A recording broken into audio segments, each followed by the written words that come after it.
അയ്യപ്പൻകോവിൽ മാട്ടുകെട്ട തൂക്കുപാലം റോഡിന്റെ ശനിദശയ്ക്ക് വിരാമമായി. ജില്ലാ പഞ്ചായത്ത് 30 ലക്ഷം രൂപ ചിലവഴിച്ചാണ് റോഡ് സഞ്ചാരയോഗ്യമാക്കിയത്.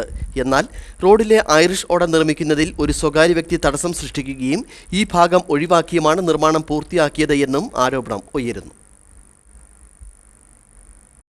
അയ്യപ്പൻകോവിൽ മാട്ടുകെട്ട തൂക്കുപാലം വഴി കോഴിമലിക്കുള്ള റോഡ് തകർന്നു കിടക്കാൻ തുടങ്ങിയിട്ട് 2 വർഷത്തിലധികമായി. ഫണ്ട് അപര്യാപ്തമായ പഞ്ചായത്ത് 8 ലക്ഷം രൂപ മുടക്കി കുറച്ചു ഭാഗം സഞ്ചാരയോഗ്യമാക്കിയിരുന്നു. ബാക്കി ഭാഗം സഞ്ചാരയോഗ്യമാക്കാൻ 30 ലക്ഷം രൂപ ആവശ്യമായിരുന്നു. റോഡിന്റെ ദുരവസ്ഥ ഇടുക്കി വിഷൻ അധികൃതരുടെ മുന്നിലെത്തിച്ചിരുന്നു. റോഡിന്റെ ദുരവസ്ഥ ബോധ്യപ്പെട്ട ജില്ലാ പഞ്ചായത്ത് വൈസ് പ്രസിഡന്റ് ആശ ആന്റണി നവീകരണ പ്രവർത്തനങ്ങൾക്ക് 30 ലക്ഷം രൂപ അനുവദിക്കുകയും ചെയ്തു. റോഡിന്റെ നിർമ്മാണ പ്രവർത്തനങ്ങൾ കരാറെടുത്ത കരാറുകാരൻ സമയബന്ധിതമായി നിർമ്മിക്കുകയും ചെയ്തു. ഇതിന്റെ പ്രത്യേകത എന്ന് പറയുന്നത് നമുക്ക് ഡിസംബർ മാസമാണ് ഫണ്ട് അനുവദിച്ച് കിട്ടിയത്. ഡിസംബർ മാസം നമ്മൾ ഫണ്ട് അനുവദിച്ചു. ഡിസംബറിൽ തന്നെ നമ്മൾ എസ്റ്റിമേറ്റ് എടുത്ത് ജനുവരിയിൽ അത് ടെൻഡർ ചെയ്ത് അപ്പോൾ തന്നെ കരാറുകാരൻ ഏറ്റെടുക്കുകയും ഫെബ്രുവരി 20 മുൻപ് തന്നെ ആ റോഡ് പണി പൂർണ്ണമായി നമുക്ക് പൂർത്തീകരിക്കാൻ സാധിച്ചു.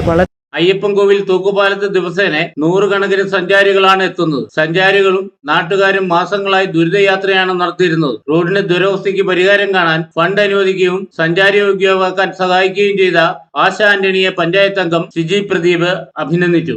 മൊത്തം ചെയ്യണമെങ്കിൽ നമുക്ക് അതിനുള്ളൊരു സാമ്പത്തികം പഞ്ചായത്തിന് തരാനുള്ളൊരു ഫണ്ടില്ല. ആയതിനാൽ നമ്മൾ ജില്ലാ പഞ്ചായത്തിനോട് അപേക്ഷിച്ച് ബഹുമാനപ്പെട്ട ജില്ലാ പഞ്ചായത്ത് മെമ്പർ ആശ ആന്റണി നമുക്ക് ഫണ്ട് അനുവദിച്ച് തരികയും അത്യാവശ്യം നല്ല രീതിയിൽ തന്നെ നമുക്ക് ഐറിഷോടെ വെച്ച് തന്നെ എല്ലാ കാര്യങ്ങളും ഭംഗിയാക്കി ചെയ്യാനും സാധിച്ചിട്ടുണ്ട്. അതിന് ജില്ലാ പഞ്ചായത്ത് മെമ്പറിനോട് വളരെയധികം നന്ദി അറിയിക്കുന്നു.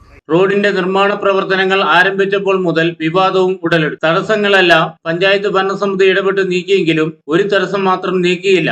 ഐറിഷ് ഓട നിർമ്മിക്കാൻ സ്വകാര്യ വ്യക്തിയുടെ വീട്ടിലേക്ക് കയറുന്ന ഭാഗത്തെ കോൺക്രീറ്റ് പൊട്ടിക്കുന്നത് എതിർക്കുകയും ഈ ഭാഗം ഒഴിവാക്കി കരാറുകാരൻ പോയതായും ആരോപണമുണ്ട്. BJP പ്രവർത്തകർ ഇതിനെതിരെ പഞ്ചായത്തിൽ പരാതിയും നൽകിയിട്ടുണ്ട്. ഇതും മാറ്റി നിർത്തിയാൽ റോഡ് പൂർണ്ണമായും സഞ്ചാരയോഗ്യമാക്കിയതിൽ അയ്യപ്പൻകോവിൽ പഞ്ചായത്ത് ഭരണസമിതിയും നാട്ടുകാരും ആഹ്ലാദത്തിലാണ്. ഇനി തൂക്കുപാലം കാണാൻ എത്തുന്നവർക്ക് ദുരിതയാത്ര നടത്തേണ്ടതില്ലെന്ന ആശ്വാസവുമുണ്ട്.